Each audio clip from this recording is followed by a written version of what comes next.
Ave Maria! Isang mapagpalang araw po ng linggo mga kapanalig. Ang dalangin nating sumapit sa lahat. Samahan po ninyo kami sa mga sandali ng pag-aaral sa salita ng Diyos at pagtatanggol sa ating pananampalatayang Katoliko. Ito po si Brother Marcos, si Evangelista. Ayan. At kasama natin ang magagandang lalaki. Purihin ang Panginoon at tayo nandirito pa rin ngayon upang magbahabahagi ng mga tunay na aral ng totoo at nag-iisang simbahang itinayo ni Kristo. Kaya makinig, magsaliksik. Ito po si Brother Marlon Azuelo. Isa pang pogi. The truth shall set you free. Yo. Ito po si Brother John Albert Gales mula po sa Diocese of Imus. Yan mga kapanalig. Meron pa tayong inihintay na bisita. Kaya lang ayon sa kanyang impormasyong pinadala ay tumatawid na siya sa tulay galing sa SM North. Kasi ang hirap ng parking ngayon dito dahil ginagawa ng LGU yung mga bangketa dito po sa West Avenue. Kaya hirap na hirap tayong maghanap ng parking. So mga kapanalig, ngayon pong linggong ito, ang unang linggo ng Kwaresma. Tama ba ako, Brother Albert? Yes po. First Sunday ng Sunday. Adviento. Ng Kwaresma. Lenten season. Parang meron pa akong hangover ng Advent. Parang gusto pa magluto Kasi ng noong mga nakararaan lang, nagbibigay lang tayo ng recollections Advent. O tapos ngayon, eto na naman, makakaroon na naman tayo ng mga Lenten recollection. And speaking of recollection, nariyan tayo sa February 25 sa Good Shepherd Parish, diyan po kay Brother Daryl, no, yung kanilang parokya, magbibigay tayo ng apologetic talk about the may tawag tayo dito sa Eucharist, hindi lang liturgy. Ayan, liturgy. Ano yung tunay na liturhiya ng isang Kristiyano. Maganda yan. At syempre, meron tayong mga recollection sa iba't ibang mga parokya. Di ko na muna babanggitin. At kay Father Robert de la Cruz, of course, di ba? Kay Father Sel Lirio, Lirio, dyan sa ano ba yung kanyang bayan, yung masyado nang hindi masyado na ako malilimutin sa mga lugar sa dami ng iniikutan natin but anyway, parokya ni Father Sel Lirio, yan, Santa Cecilia Parish. Okay, so magpapasalamat din ako doon sa mga kapanalig natin na na patuloy na nag-aanyaya sa atin para magamit yung tinig natin. At lalong-lalo na po ngayong araw na ito ng panahon ng Kwaresma ay tayo ay talagang makapagmuni-muni, no? Nako, sabi nung isang bisita natin, patawid na siya sa bridge, pero yung bridgeway pala ay sarado na, kaya iikot na naman siya sa ibang daan. Kaya medyo talagang ang mangyayari, medyo malilate ng konti isang bisita natin. Shout out kay kapanalig Dajirin Adriano at kay Brother Roman Oliver. Yan. Brother Darila Eusebio Timbulan ng Good Shepherd, magkita-kita tayo. Okay, so dahil pinag-uusapan natin ngayon ay panahon ng Kwaresma, no? Kwaresma, Lent. Ito yung ating bibigyan ng pansin. Una, nagsimula ito nitong nakalipas na Valentine's Day, February 13. Yun pong 14. Ano ba yan? Kumain naman ako. Sorry. Noong pong February 14, Valentine's Day, actually hindi yun ang highlight. Ang talagang highlight ay yung simula ng Kwaresma. At ito nga po ay ginawa sa pamamagitan ng pagpapahid ng abo. But of course, maraming mga pananampalataya na kino-question yung ating practice na to. Tradisyon natin ito, practice natin ito, na bakit ang Katoliko may mga ganito pang paek-ek, may papahid-pahid pa ng abo. Kung mapapansin nyo ngayon, nilalagay na lang sa noo. Pero dati, ang totoo nilalagay sa mismong ulo, sa bumbunan. Binubuhos yung abo. Noon, ang tao nagbubihis pa ng ng sakong damit. Yung lumang tipan Opo. Kaya pag tinanong tayo, ito mga Katoliko, Brother Joel Adriano, no? Sister Monica Monico, saan ba nanggaling yung pagpapahid-pahid nyo ng abo? Sa totoo lang po, ito po isang tradisyon na noon pa na-practice sa lumang tipan. At ito po ay nagpapakita ng pagsisisi natin sa ating mga kasalanan. Sabi ko nga, ang cross, no? Ang abo ay tanda ng ating pagiging makasalanan, mamamatay tayo. Yan ang symbol niyan, yung abo. Yes. Ikaw ay makasalanan, ikaw ay mamamatay. Yung cross, yun ang napakagandang tatak. Kasi tayo na mamamatay, tayo na makasalanan, ang swerte natin, meron tayong Savior, yung ipinako sa krus. Kaya, sabi ng iba, nagbibiro dapat dahil Valentine's, February 14, Ash Wednesday, dapat daw yung abo, pa-heart. So, Alam niyo, hindi na kailangan yung forma ng heart. Kasi yung cross, yan na mismo yung heart. Sapagat sabi ng John 3:16, "For God so loved the world, He gave His only begotten Son. Whosoever believes in Him shall not perish, but have an eternal life." At ano ba ginawa nung ating tagapagligtas? Ipinako sa krus. Therefore, yung krus mismo, mga kapanalig, ay siya na mismong simbolo ng pag-ibig. Yan na mismo yung heart. Ang cross, ang puso ng Diyos, no? Kaya napakaswerte natin kung meron tayong ganitong mga practices. Tanong, Yes. meron bang biblical basis, Brother Marlon o Brother Albert, yung abo na ginagawa natin every Ash Wednesday, unang araw ng Kwaresma? Meron bang biblical basis ito para sa ating mga Katoliko? So, Brother Albert o Brother Marlon, pwede ba kayo mag-share Okay. ng mga talata? Shout out kay Brother Max Adriano.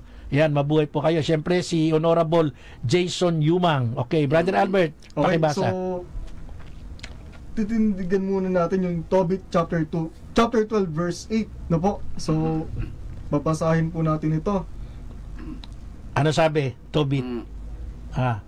Tungkol ba sa abo yan, yung kay Tobit, Brother Albert? Patungkol sa abo. Teka, ito, habang naghahanap si Brother Albert, kasi alam nyo, itong mga to, hindi to naka-ready Ganito po ako magprograma. Ganito po ako magprograma, yung ura-urada, kailangan na... ito, magbibigay na ako na magbibigay. Sabi po ng Esther chapter 4 verse 1, nandoon po yung importansya ng abo, kasi yan ang pinractice ng mga unang tao. At sa aklat po ng Job chapter 42 verse 6, ang sabi po, "Therefore, I retract and I repent in dust and Thus. ashes." Yes. In dust and ashes. Ayan, dumating na yung bisita natin. Ayun. Halika, pasok ka. Welcome ka dito, brother.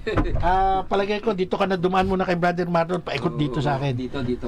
Sige, halika. At may parusa yung mga late Yan ay hinahagupit ng latigo sapagkat ngayon naman ay panahon ng Kwaresma. Kailangan may penitensya. Ayan. Eto na, bisita natin mga kapanaling, magandang lalaki. Galing sa Antipolo, isang famous na Catholic, motivational speaker, isang famous vlogger, at may-ari ng may-ari ng kanyang vlog. Buhati ka na, Brother Adrian. Go! Hello po mga kapanalig. Pasensya na, medyo na late. Grabe, hirap pala mag-park talaga sa SM Binanggit ko nga, pinag-usapan natin. Oo. Pinag-usapan namin. Pati parking dito, mahirap talaga. Oo. Tapos pagpunta ko, sarado pala yung bridgeway na connecting dito. Ikot talaga. In-announce ko na rin. Pakilala ka muna, Brother Adrian. Hello mga kapanalig, mga ka-faith. Ako po pala si Brother Adrian Milag at isang blessing at nakakagalak na makasama ko ulit yung mga gwapong Ayun. Apologies natin dito, di ba? Okay. Kaya nga sabi ko sa iyo, papayag ako mag-guest ulit dyan, basta wag lang ako kakalabitin ni Tatang. Okay, pinag-uusapan na natin yung unang arangkada natin, Brother Adrian Si Brother Adrian po ay merong vlog, yung vlog niya, TV, Yes po. Adrian Milag TV. At napakaraming mga prominenteng tao sa iba't ibang panig ng mundo ay personal niyang nai-interview, nakukunan niya ng mga point of views, ng mga reflection at marami pa. Magmula doon sa mga exorcist ng iba't ibang bansa, mga prominenteng nakikita natin lang sa Facebook na personal niyang nai-interview. Ito po yung kapasidad nitong katabi ko ngayon Magandang lalaki katulad ko, siyempre. Siyempre, mas maganda yung pumanaw. Hayaan mo na yun. Anyway, nga pala, banggit ka ng banggit doon. Birthday bukas noon. Ayun. Happy birthday kay Tatang Larry Malyari birthday. bukas. Happy Opo, birthday. dapat 63 na siya. Yes. Anyway, mas maganda na sitwasyon niya ngayon at siya ay nasa kabilang buhay na. Nakapagpahinga na. Hopefully, talagang maganda yung sitwasyon niya, Hopefully, nandun siya feeling ng Diyos. Alam niyo, mahirap magsabi na pag namatay ka, ay, nasa langit na. Mahirap Yes. mag-claim ng ganun.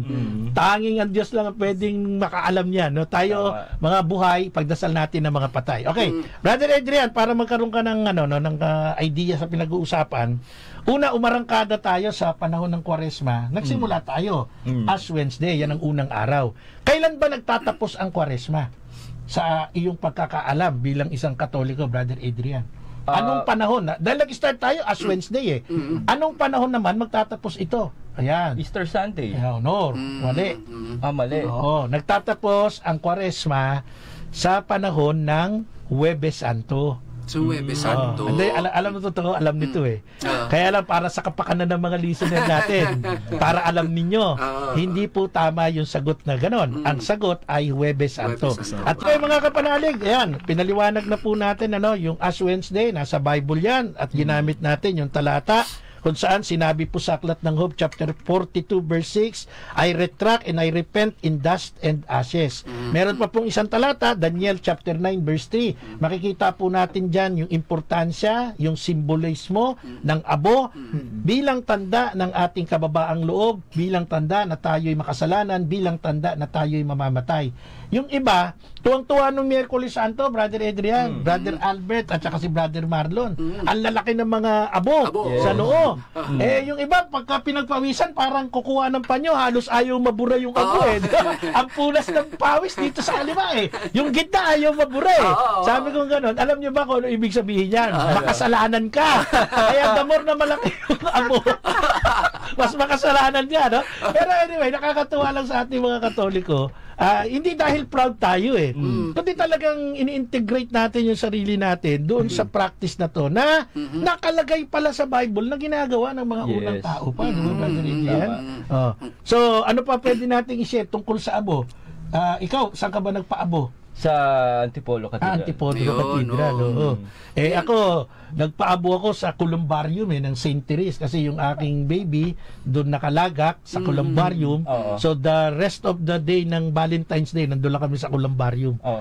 First date namin na nasa Columbarium si Kiona.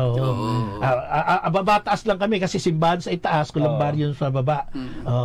So malungkot, pero doon mo mararamdaman na ang kamatayan wala sa edad talaga. Di si Kiona ko 5 years old, 6 years old. Yung sumunod na sa kanya marker yung lapida tiningnan ko 1 year old lang mas ano 1 year old. Tapos naglakad-lakad ako, may nakita ako matanda naman, more than 100 years old. So ang buhay hindi garantiya yung edad. Hindi garantiya yung ikaw ay bata, ikaw ay nasa middle age, o ikaw ay matanda na.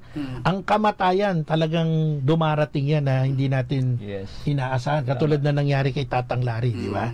Brother, baka may gusto kang i-share tungkol sa ating pinag-uusapan. Actually, di ba, speaking of Ash Wednesday, ito talaga pag pansin ko to magko-comment lang ako sa ating mga Katoliko tuwing ito yung dinadagsan ng mga tao pag Ash Wednesday, talagang di ka magkasiksikan Sabi ko, ano ba? Hindi mahulugang karayo. May concert ba dito?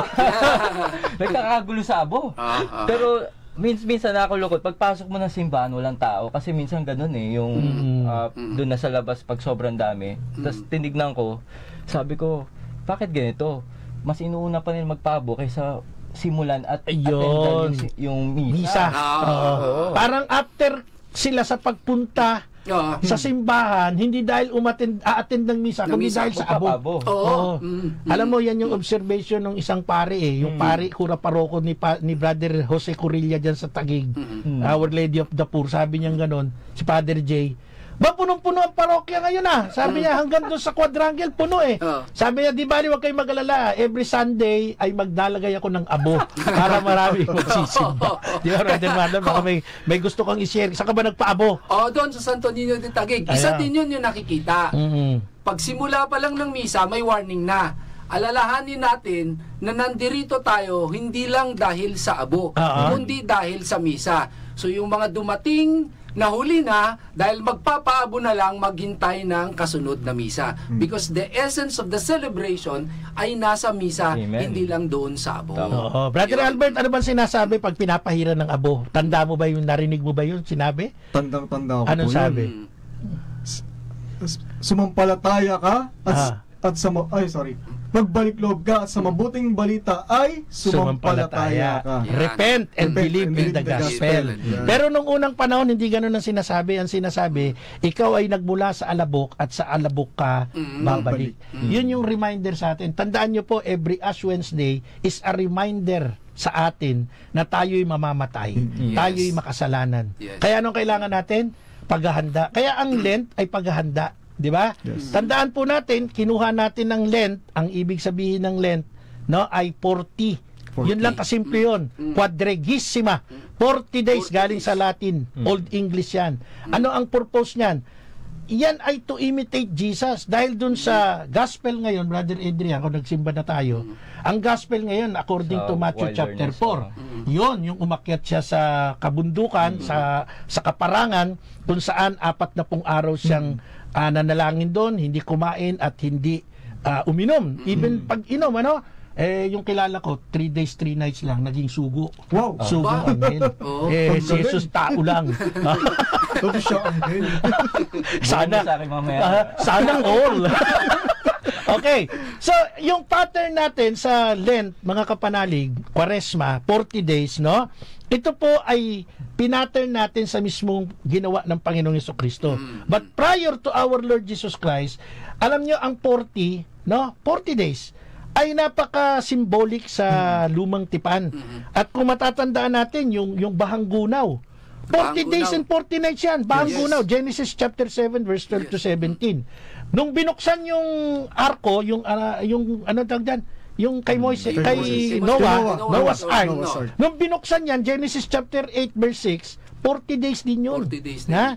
At tatatandaan natin, si Moises umakyat sa bundok Sinai, doon nagbago siya ng kanyang anyo, nagningning siya. Nakaharap niya ang Diyos sa pamamagitan ng apoy. Exodus chapter 34 verse 28, 40 days din po yun, mga kapanalig, no?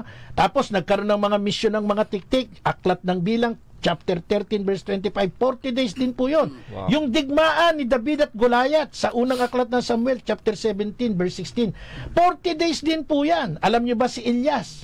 Lumakas siya sa loob ng 40 days, unang aklat ng Hari, chapter 19 verse 8, makatapos siyang mag-ayuno. At tatandaan din natin, nakita ng Diyos ang pagtalikod sa kasalanan ng mga tao sa pamamagitan ng sulat ng Jonas chapter 3 verse 1 to 10. Nakita ng Diyos. Kaya ang 40 days is very symbolic sa Bible. At yon ang ating pattern. Kaya sa Roman Catholic Church, pinakita natin ang kahalagahan ng quadrigesima o 40 days. Tanda ng ating pagsisisi, tanda ng ating pagbabalik loob sa Diyos. At ang pinaka-highlight ng ating topic, Brother Adrian, Brother Albert, and Brother Marlon, is the sacrament of confession. Bakit? Kasi ano ba pinakamagandang paghahanda, Brother Adrian, para sa ating Kristiyano? Siyempre, yung ihanda yung sarili natin, kumbaga linisin yung ating, kasi nga, di ba, ang Lent is repentance and conversion. So, paano natin mas yung iso-solidify yun? Siyempre, kitang-kita sa ating mga sacrament, very tangible. Kaya ngayon kagandahan sa atin bilang Katoliko, hindi lang natin yan pinamumuhay, kundi tayo mismo natatanggap natin yung totoong kapatawaran ng Diyos through the sacrament, which is mismong kinomisyon ng Diyos through our apostles. Totoo ba yan? Kinomisyon ng Diyos yan? Baka gawa-gawa nilang mga Katoliko yan. Hindi, nasa dyan yan eh. Nasa Bible ba yun? Mamaya pag-usapan natin ha. Yung mga tiradang ganyan, pagka narinig na kinomisyon na yan ha. Nako, yung mga tenga ng mga kaibayo natin, humahaba, hindi ilong ang humahaba, yung tenga eh. Nako, ito na naman yung Adrian Milag na to. Kung ano naman pinagsasasabi, may mga pa-commission ba? Ibig mo sabihin, yung mga pare, commissioner? Walang magawa, walang masabi. Di ba, Brother Marlon, ano? Yun, idudugtong ko lang doon sa sinasabi ni Brother Adrian. Ang confession ay isang paghahanda natin dahil ito po yung isang proseso ng ating submission. Hinahanda natin ang ating sarili, nililinis natin, dahil sa pagdating ng panahon, magiging handa tayo sa pagtanggap ng Panginoon. Brother Albert, kasama sa paghahanda, no, yung hindi pagkain ng karne. Yun. Nasa Bible ba yan? Yung hindi pagkain ng karne? Yes, nasa Bible po Saan yan natin mababasa? So, tingnan natin. Meron ka ba naka-ready diyan? Daniel, akyat ng Daniel chapter 10 verse 2 and 3. Chapter 10 verse 2 and 3. Kasi baka sabihin nila, kayo mga Katoliko, inventor kayo eh. Yan ang laging atake sa atin eh. Na may mga pa-commission pa kayo. Daniel may chapter 10 verse 2. Daniel chapter 10 verse 2 and 3. Anong sabi dyan? Ikaw may Bible kasi. Anong sabi? Okay, wait lang. Daniel chapter 10 verse 2 Ito and po, 3. salitang Ingles. At the time, I, Daniel, had been mourning. For 3 weeks, I had eaten no rich food. No meat or wine had entered my mouth, and I had not anointed myself at all. Yan. For the Putulin na natin doon. 3 weeks. Putulin na natin doon. Ano yung Okay. sinabing hindi pumasok sa bibig niya? Pagkain. Na masasarap at karne. Pati Yun. wine. Pati wine. Di ba? So, Ayan. itong practice natin na meron tayong tinatawag na abstinence o fasting, hindi yung kwentong barbero to, mga kapanalig. Kasi meron tayong pinagbabatayan, meron tayong pinagmumulan, pinaghuhugutan, ika. At ito, ginawa ng mga propeta. So, itong mga propetang ito marapat ito sa harap ng Diyos. Tayo pa kaya? Na hindi karapat dapat, hindi tayo gagawa ng ganitong practice. Brother Adrian, anong mga panahon ba sa panahon ng Kwaresma bawal kumain ng karne? Yan. Para maiparating natin sa mga kapanalig natin. Anong mga araw? Araw-araw ba bawal kumain ng karne? Specifically every Friday. Yun, Friday lang. Friday Oo. lang. Friday lang. Oo. So, ibig sabihin, Monday to Thursday, Saturday and Sunday, pwede kang kumain ng Yes. karne. Bakit kaya Friday tayo sinasabihan ng simbahan, huwag kang kakain ng karne pag Friday? Sabi nung isang kaibigan ko pare, kung walang karne, kain kayo ng mga seafoods, no? Tahong, paborito ni Brother Albert yun. Kasi tahong. taga-Cavite ito eh. Bagsakan ng tahong doon sa iba. Oo, di ba? Ano lang, walang red tide. Alam nyo, kasi yung linggo, sinisignify nito yung death of Christ. Yes. No? Right. So, para medyo meron tayong participation sa sacrifices ng Panginoon, ang pinakamasarap sa atin, karne, di ba? Yes. Carnivorous kasi tayo, di ba? Si Brother Marlon, paboritong kumain niya, karne, yung mga sa Japanese food, yung mga hilaw. Paborito niya yan. Bawal na bawal sa atin. Bawal ba? Hindi po. Binibigyan lang tayo ng break ng Sa simbahan disiplina. na matuto tayong magsakripisyo. Sakripisyo. Ako hindi ko ginagamit yung bawal na term eh. Kasi kung gusto mong kumain, hindi kumain ka. Pero ini-encourage tayo ng self-discipline na makipagbahagi tayo sa sacrifices ng Panginoon sa araw ng kanyang paghihirap, yung Friday, commemoration. May dadagdag ka, brother? Speaking of di ba, tayo mga Katoliko, we practice yan nga fasting every Lent and Holy Week. Pero ako personally, kasi nga 'di ba ang purpose ng Lent is conversion sa atin. May makuha tayo doon, mayroong magbago sa atin. So ako personally, yung family ko, si Jess, mga anak ko, we fast we do a habit every Wednesday. Practice niyo yun. Yes. Bakit mo na ilagay sa Wednesday? Kasi yun yung parang, di ba isa sa mga apparition Mama Mary, sabi niya about Wednesday so devotion. nirelate mo doon sa apparition ni Mama Mary. Di ba sa Fatima Wednesday, ni-encourage niya. And Friday, so sa first Saturday devotion yun eh. So, kumbaga parang ako as a habit, kumbaga kailangan natin madala kasi yung kumbaga yung gagawin natin this Lent, kailangan natin madala yun sa buhay natin eh. So ang tawag doon sa ginagawa ni Brother Adrian sa kanyang pamilya, no, yun ay kanilang personal conviction. Yun, kung paano nila dadalhin yung paghahanda nila sa panahon ng Kwaresma o iba pang panahon para mas maging worthy sa harap ng Panginoon. Kaya tayo, pwede tayong gumawa ng kanya-kanya nating mga personal practices, hindi lang naman yung Friday eh. Kung kaya mo talagang mag-fasting ng more than sa Friday o abstinence sa mga karne, ba't di mo gawin? Lalo na kung yung objective o yung intention sa puso mo mas maghahatid sa iyo sa ating Panginoon. Sa kapanalig, nagbabalik po tayo sa ikalawang bahagi ng ating palatuntunan, Apologetica. Salamat sa Diyos sa loob po ng 17 taon. Di ba? Nakakagulat kasi papunta na tayo sa debut, 18, di ba? So, salamat sa Diyos. Advance tayo mag-isip. Thank you kay Lord sa paggamit sa atin, sa ating tinig. Salamat sa ating management, kay Father Anton City Pascual, ang ating Pangulo. Father Roy Villen, ang ating Vice President for Operations, at ang ating Station Manager, siyempre si Madam Risa Mendoza sa pagkakataon.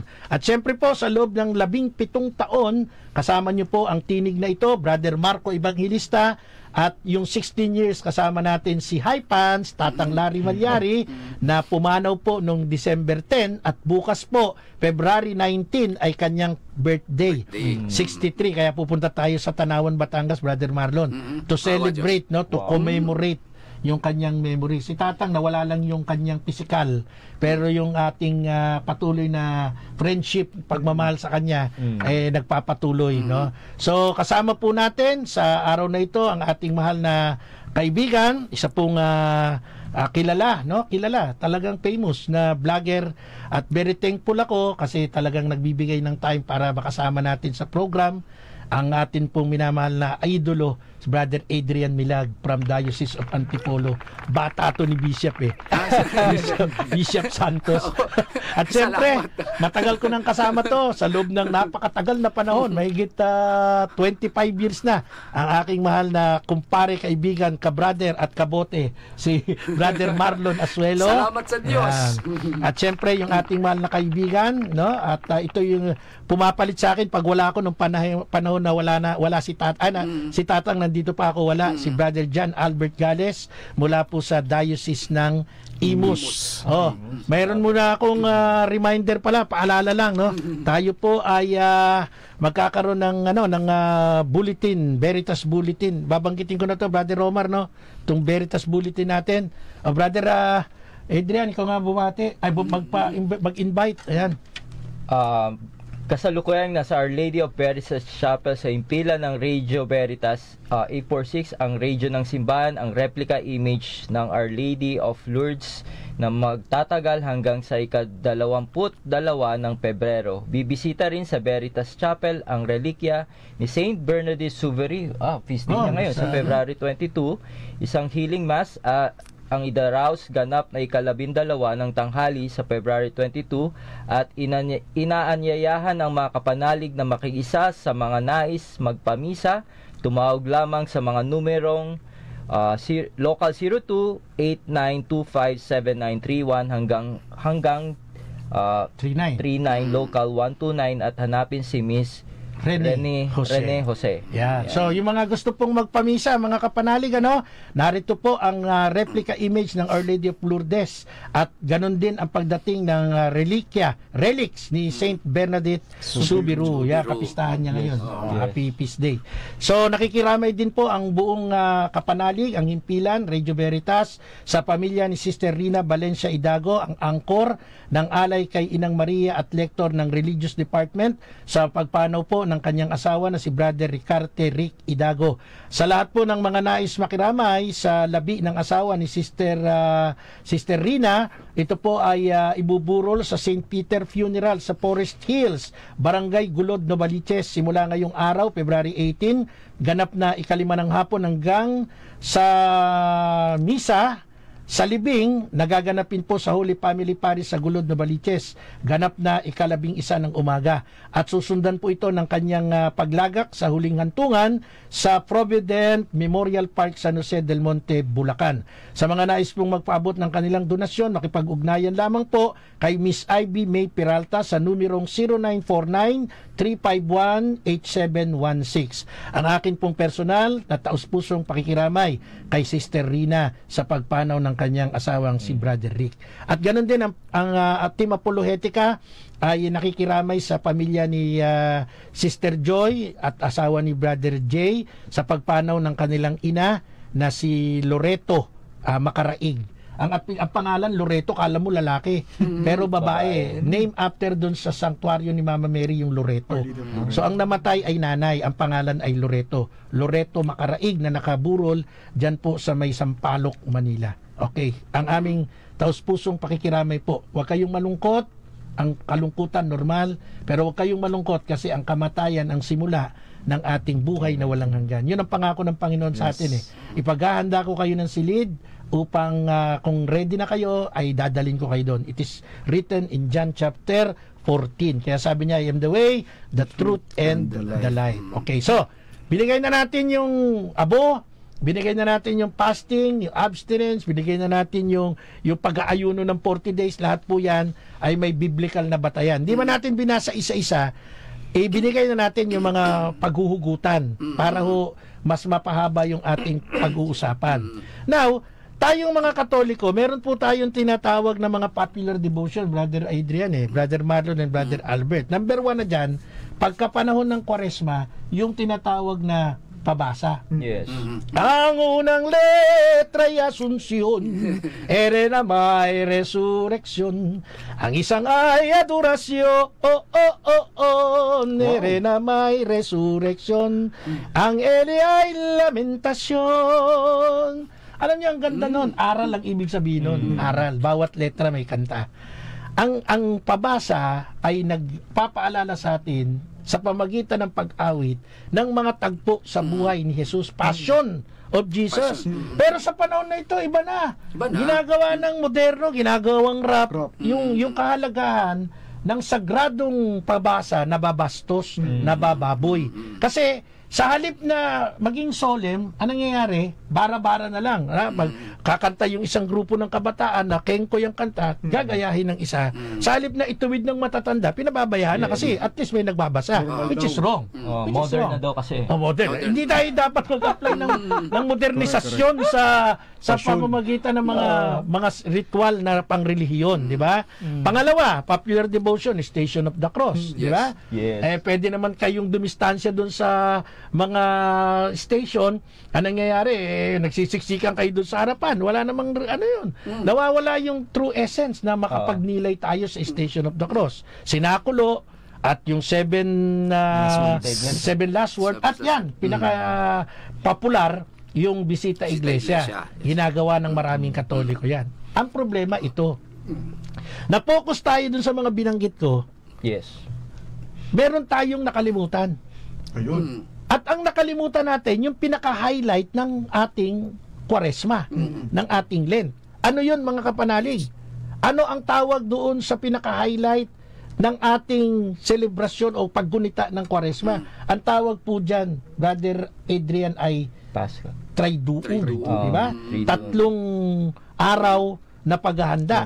Una, ano po yung tatlong ito, Brother Adrian, na dapat nating matutunan at mabigyan ng atensyon sa ating buhay Kristiyano-Katoliko? Una is yung Mass of the Lord's Supper.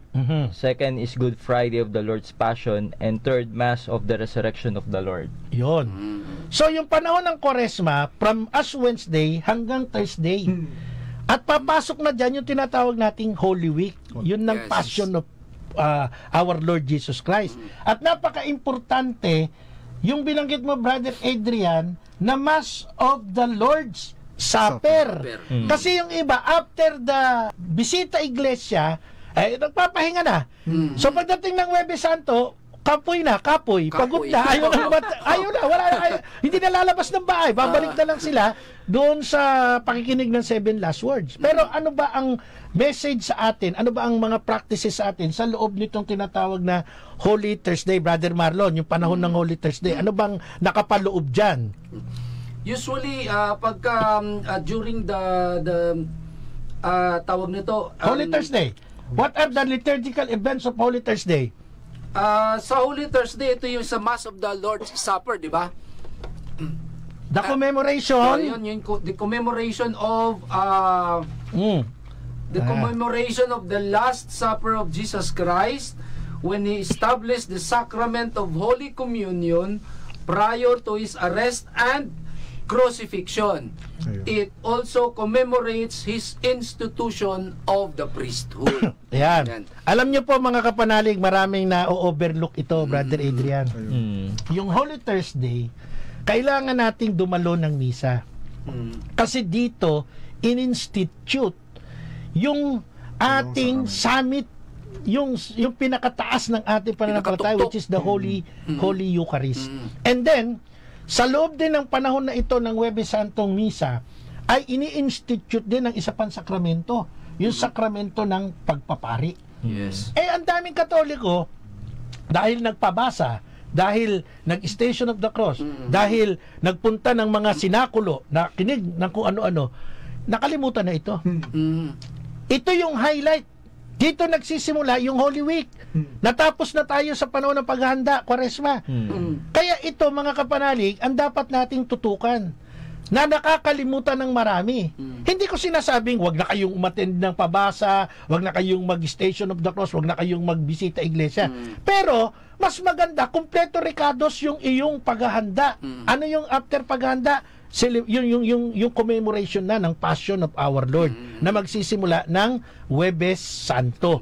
Brother Adrian, ano naman ang ating ginagawa tuwing Biyernes Santo mismo, yung ating tinatawag na liturgical commemoration ng Good Friday? The Good Friday liturgy consists of 3 parts. Yung liturgy of the Word, veneration of the cross, and the Holy Communion. So ito, yung kaya tayo merong paghahalik ng cross. Kasi ito na yung ating acknowledge. Pag-acknowledge natin Kilala. sa ating Panginoong Jesucristo na nag-suffer para sa kapatawaran ng mga kasalanan natin, di ba? And then sa Triduum na ito, binanggit na natin yung Holy Thursday, binanggit natin yung Good Friday. Brother Albert, ano yung ikatlong bahagi nitong itong ating Triduum na highlight ng ating Holy Week? Yung pangatlo po is Mass of the Resurrection of the Lord Jesus Christ. Ano yan? Anong tawag natin yan? Ito yung Pasko ng muling pagkabuhay. Yun. Kaya may salubong. Yes, kaya po may salubong. So importante rin daluhan natin kasi ito yung fulfillment ng Paschal Mystery of our Lord Jesus Christ. Yung iba naman, napuyat na, napagod na ng Friday, hindi na-attend ng linggo. Kasi sa Sabado, Brother Adrian, ang ginagawa, nagsuswimming sa mga dagat. Alam niyo, ang mga nagsuswimming sa dagat, mga Hudyo, mga talipandas.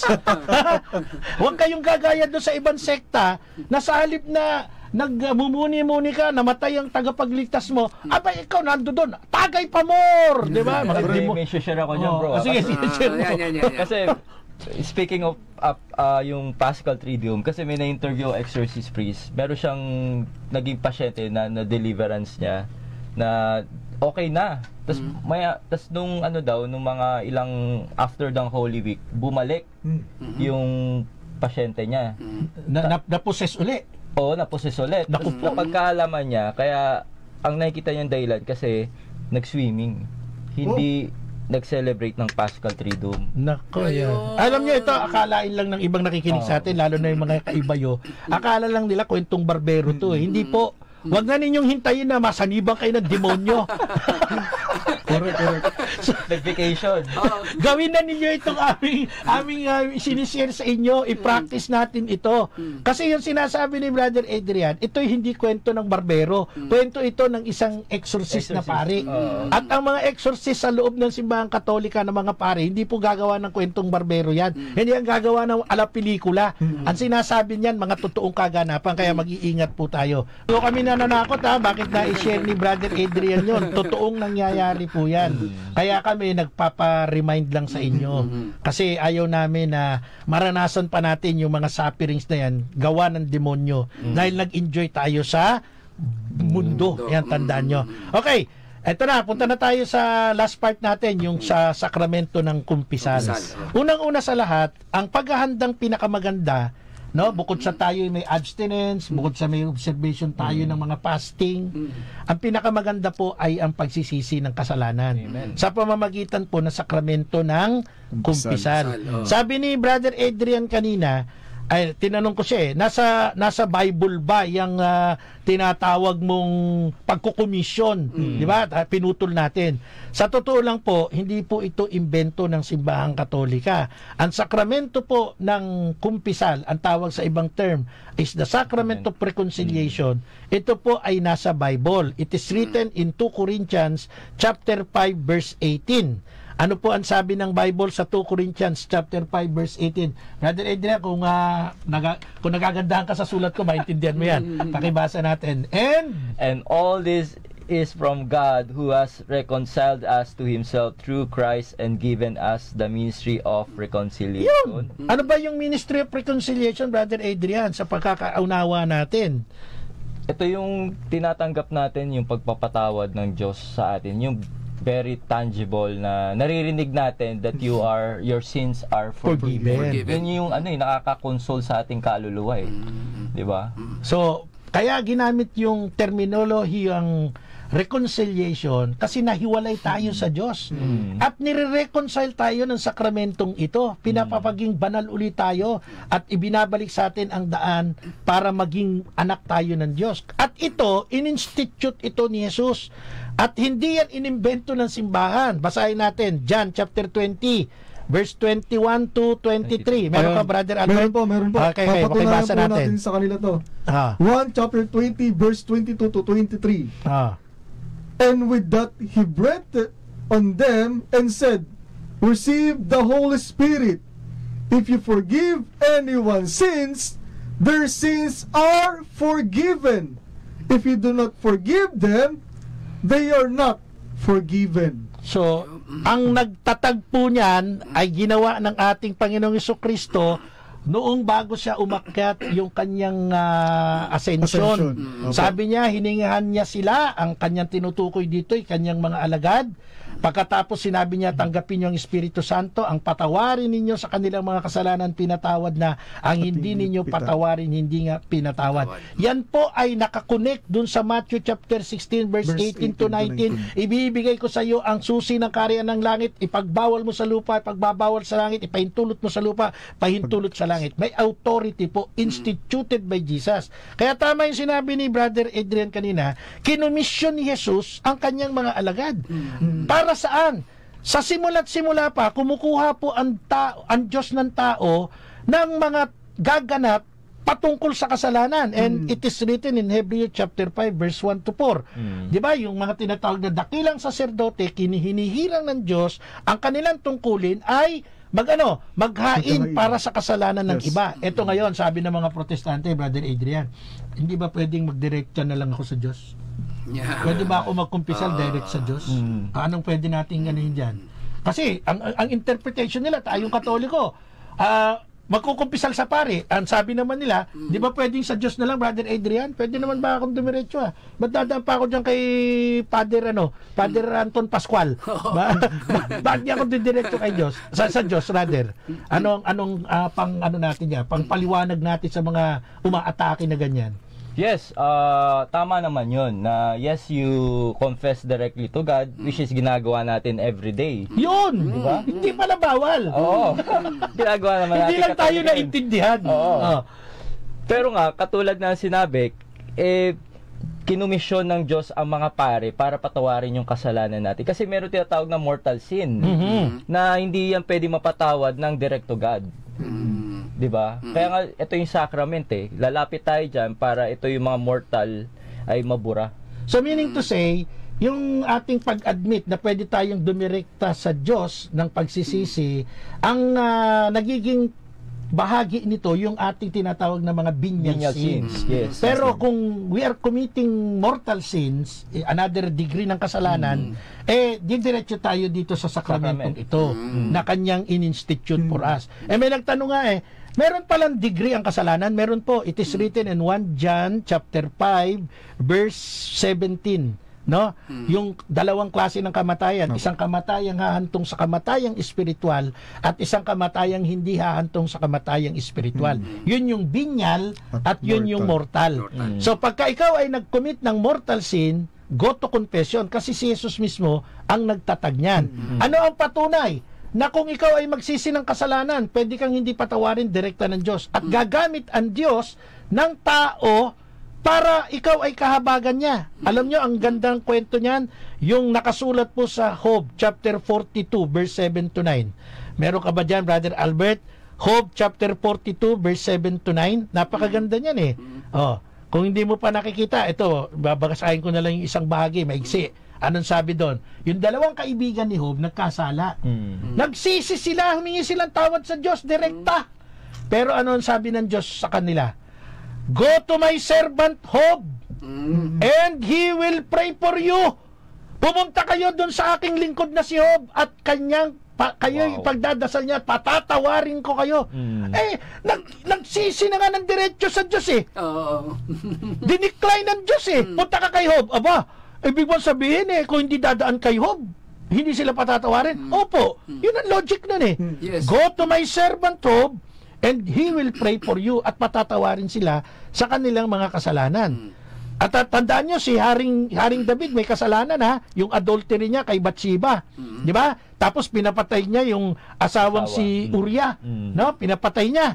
O ano nangyari kay Haring David? Si Haring David po sa Aklat ng Awit chapter 32 verse 5, I will confess my sins unto the Lord, sabi niya, pero hindi siya pinatawad. Dumaan na naman ito si Haring David, no? Sa isang tagapamagitan, kaya pinatawad siya ng Diyos, di ba? So Brother Albert, anong may dadagdag natin doon? At may sinasabi po dito yung New Testament naman po. Sinasabi po ni St. James chapter 5 verse 16, kaya nga ipagtapat ninyo sa inyong mga kapatid ang inyong mga kasalanan. Ayan.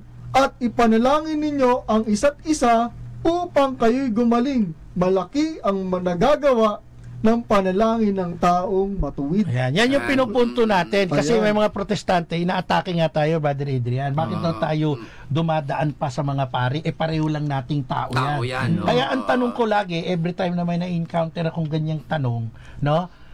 Wala ba sa Bible na itinuturo pag nagkasala ka, magtapat ka ng kasalanan sa kapwa mo? Meron po, yung binasa ni Brother Albert, Santiago chapter 5 verse 16. Ipagtapat mo sa iyong kapwa ang iyong kasalanan. Pero kuidaw ka, Brother Adrian. Palibasa, kapwa naman kitang tao. Pareho tayong magandang lalaki. Kaya tayo ni Brother Marlon. Hindi naman pwedeng sa inyo ko sabihin ng kasalanan ko, kung chismoso kayo, kung marites yung nasabihan mo, yari ka, di ba? So, kanina mo sasabihin? Doon po sa delegate ng Diyos, yung sinasabi mong kinumisyon. Ito yung nasa Hebreo chapter 5, mga pari, mga saserdote, kasi from the very start, yan ang kanilang duty, yan ang kanilang trabaho. Di ba? Halimbawa, may away, sino tatawagin mo? Pag may away, tawag ka pulis at saka tanod. Pag meron sunog, tawag ka bumbero. Pag may sakit, tawag ka doktor. Pag may kaso ka, tawag ka abogado. Pag papagawa ka ng bahay, tawag kang engineer. Pag gusto mo mapaganda yung forma, tawag ka architect. O kaya tawag ka kay Brother Albert kasi contractor sila. Di ba? Ibig sabihin, bawat parte ng buhay, meron talagang mga designated person na yun ang kanilang duties and responsibilities. Saka mga pare, hindi talaga may seal of tawag doon, yung hindi nila sa confession. Ano yun?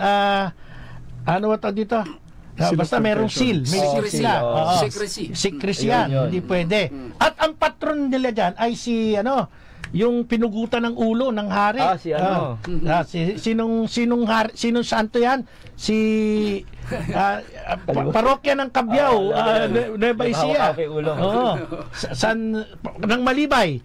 Patron ng Malibay, parokya ng Malibay. San Juan Nepomuceno. Di ba?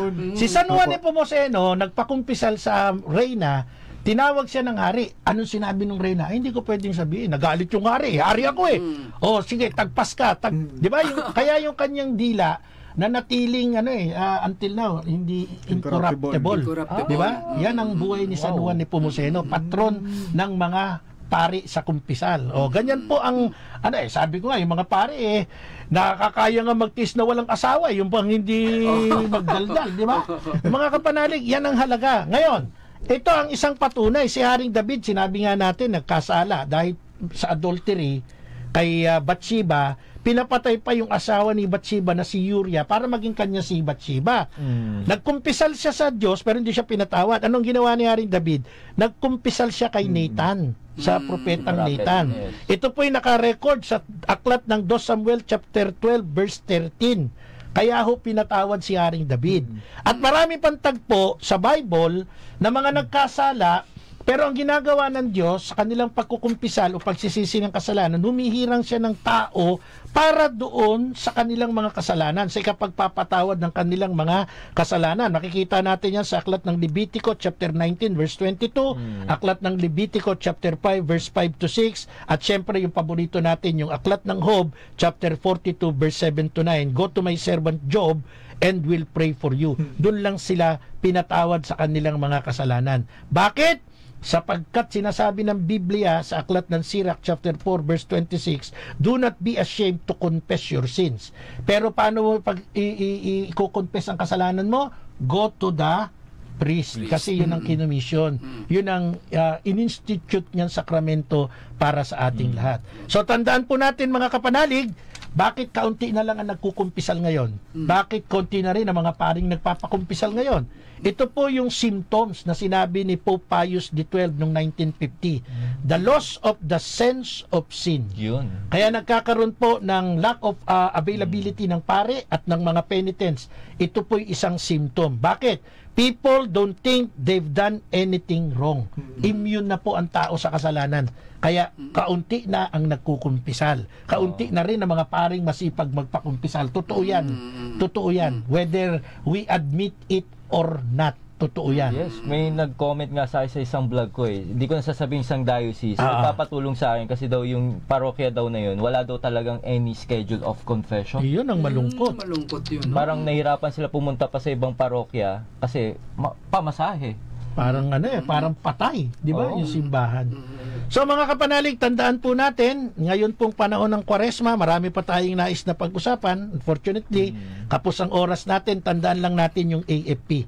Almsgiving, fasting, and prayer. Yes. And speaking of AFP, shout out po sa aking kainuman ng kape nung isang araw, si former AFP Chief of Staff, at siya po ay awardee ng Medal of Valor, Medalya ng Kagitingan, the highest military honor, ang ating minamahal na kaibigan, General Cirilito Elola Sobihana.